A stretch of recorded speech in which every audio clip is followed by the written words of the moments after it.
Yan, isang magandang umaga po sa ating lahat, Buhay Trucking. Dito po tayo ngayon na naglo-loading na po ang barko na LCT Poseidon number 35 po. Yan, sa lahat po ng crew at magiting nating kapitan, mag-iingat po tayo, ligtas na paglalayag po sa gitna ng karagatan. Yan po ang hinahabilin ni Buhay Trucking. Sa mga kasamahan ko pong driver, helper po na nandito ngayon sa loob ng LCT Poseidon number 35. Mag-iingat po tayong lahat. Binabati ko po muli lahat ng driver, helper sa buong Pilipinas. Yan, especially po ang mga operator. Yan, ito po ang kaganapan ngayon dito sa loob ng LCT Poseidon number 35. Yan po, ganito po kalaki at kalawak ang barko na tugo ay na LCT po.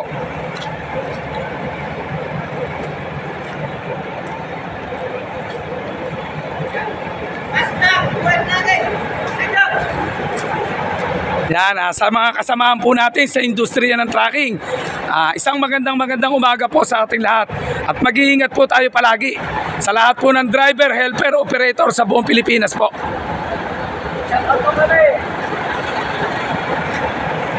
Yan, medyo inihintay pa po natin ang mga kasama natin na maglalakbay po sa gitna ng karagatan papuntang Lipata Port, Surigao City po.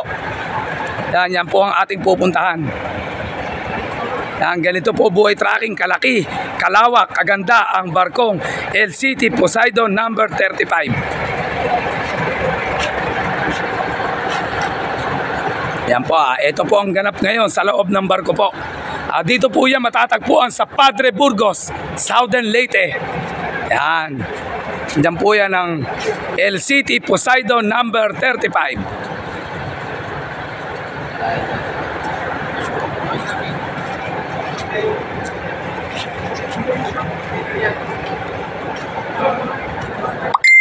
Ganito po Buhay Trucking, kalaki o kalawak ang barko ng LCT. Yung pong tinatawag nating barge. Yan.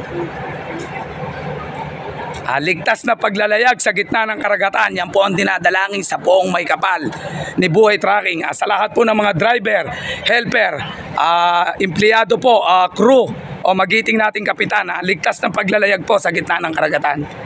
Yan po ang dinadalangin ni Buhay Trucking sa ating poong may kapal.